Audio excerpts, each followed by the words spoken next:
Reset means that it was going well before, and we are trying to reset it. Or where do we start? And you know, because of my position, that I'm now allegedly the planner of the protest. So what I'm going to say or do is outside the context of that plan. Because we're talking about leadership. All of you today will agree that there's nothing wrong with Nigeria. I'll be Muslim. There's nothing wrong with our beautiful country. We have the best of air. We have the best of land. God blessed us with everything that is required of any nation to be great. God blessed us with human capital to be great. Natural resources, everything that can make a country thrive and be great is available in Nigeria. The only thing that is missing is leadership. To organize those resources,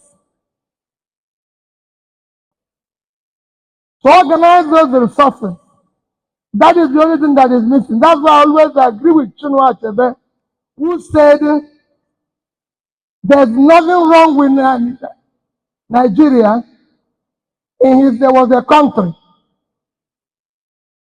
where, and I quote, said there's nothing wrong with the environment in Nigeria, nothing wrong with the air, nothing wrong with the air or the water in Nigeria. The only thing that is wrong is the leadership, the inability of the leadership to rise up to the occasion. That is the only thing that is wrong. Today, Nigeria has become a country of bad reference in everything we do. On Monday, I tweeted and showed you where Nigeria was in 2014 and where Nigeria is today in terms of just growth. When we started this political period in 1998, Nigeria was growing at less than 3%. From 2000 until 2014, Nigeria was growing at above 6%. In fact, Nigeria was among the 4 countries of the world that are above 5%. We are comparable to China, to all the countries that are doing well. Vietnam, until 2015. By 2014, we have moved where we can compare that our only measure of progress is our per capita income. As of 2014, we are at 3,200 per capita, being almost 50%. In housing, as far back as 2000, today, Nigeria is the home for the highest number of homeless people in the world.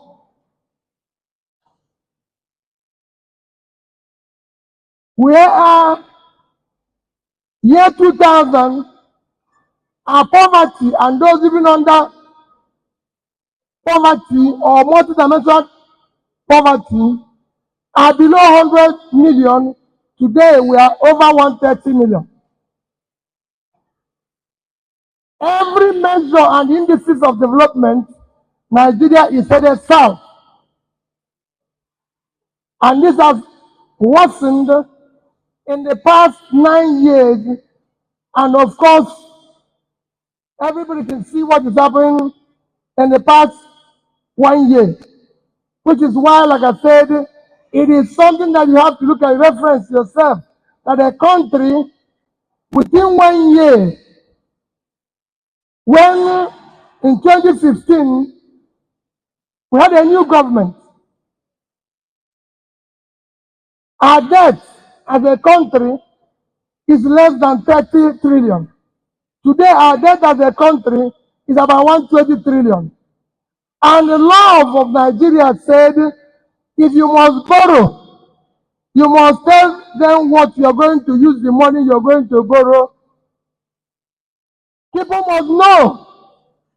But nobody here, because I'm talking to the best people, rotary people are caring people. But I'm sure none of you know what we use 90 trillion for. All we're being told is the story and everything. Our unemployment has worsened. Our after-school children have worsened. Our health care has worsened. A country like Nigeria today have more people. When it comes to infant mortality, we have overtaken India. That is 7 times our population. Just like we are more than them when it comes to the issue of poverty. They are 7 times our population. In all this, which you know more, I do not need to start boring with you. In all this, what is meeting, what is causing this is cumulative effect of leadership failure over the years. Not having a leadership that you can call ethical leaders, all of us politicians. Not being able to have the conscience, because for you to talk about leadership, you must talk about competence, capacity, compassion, which is today lacking. It is when you have these three that you can talk about a leader being visionary and transformative, because you have to have the competence to know what his job is all about and what he's supposed to do, to be able to be visionary and be transformative about leadership. It is this that is lacking, that is causing us all the problems that you see today in our system, where we are accumulating debts that is unpaid and that will not be paid in several years to come. All the bonds we are issuing today will be paid from 2040, when most of us here are gone. And that's what we are accumulating for our children. No parents accumulate bad things for the children except in Nigeria. And these are things that can be dealt by doing the right things. I greeted the former governor, district governor of this district, former governor from Cross River State. And I remember coming today, everybody knows that if you go around in Nigeria, there's criminality everywhere. People don't talk about what is happening in the north now because they're even afraid. You don't even know where the criminals are coming from. Our farmland, the biggest negative impact in our session today is food. Nigeria can feed itself. Nigeria has the highest uncultivated land of any nation of its size in the world today. And it can feed itself. And I've always said it before, that Nigeria can feed itself. India was at stage where we are in the 70s, 80s, and 90s. People were supporting India to feed themselves. Today, India is the second biggest producer of rice in the world, even exporting some. India has, compared to Nigeria, is 1.4 billion people living on about 3 million square kilometers of land. So you could see how big they are and the land space, yet they can produce their food. We, as Nigeria, everybody knows what our size is. 900,000 plus, and we're just about 200 million. So compared with the size of India, we have more land space for agriculture. Yet, Nigeria today is the nation of grain from Ukraine. Ukraine is at war, and they're giving Nigeria grain because of hunger. When Ukraine went to war, countries of the world were complaining of hunger and what it will cost them. Nigeria was included. When in the northern Nigeria, as one section of Nigeria, is 700 and something square kilometers, over 700,000 square kilometers of land. Ukraine is just 600. So northern Nigeria, in terms of land space, is more than Ukraine. Job, things that you need to do as AU as you are being installed today, you and your team, this research will start from you being vocal. Will start from you doing the right things. This is time to stop staying on the sideline. This is not time for anybody to keep quiet. This is not time for you to even be honoring politicians. I thank you for honoring my brother. He was a good man. My other brother was a good man. But let me tell you, no Nigerian politician, including me, should be honored today. And it's time to remove all these titles of excellences and everything until things start working. Because it's not working. We can't be stealing money and answering His Excellency. Nobody's excellent in stealing. We need to fix the country. The country now needs to be fixed. So you have a job, and that job is to ask fundamental questions. We said people will borrow money. That's what our law says. If you must borrow money, you must say what you're using it to do.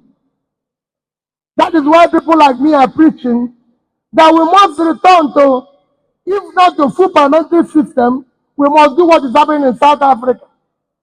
So that we have proper time to question whoever is the president. He doesn't have to hire parents and talks to be talking for him.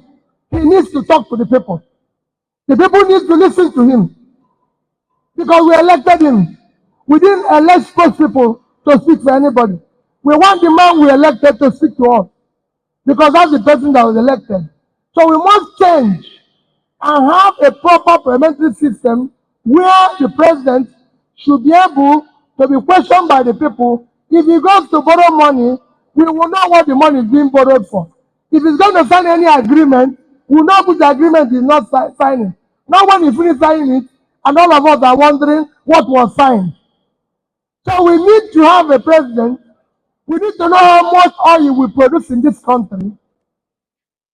Who is producing it? Who is selling it? All this story, whether somebody has a refinery outside or inside, it's not a story for us. The people we elected must tell us who has the refinery inside, why the refinery is not working, and who has the refinery outside. All these stories we're hearing today, this is happening and everything, they must secure us. If we are at war, let's declare war. And everybody knows we're at war. There's nothing wrong with that. We know that we're at war. We can't have a country where non-state actors and criminals have taken over and nobody is doing anything except every day we say we are going to borrow new money for this project.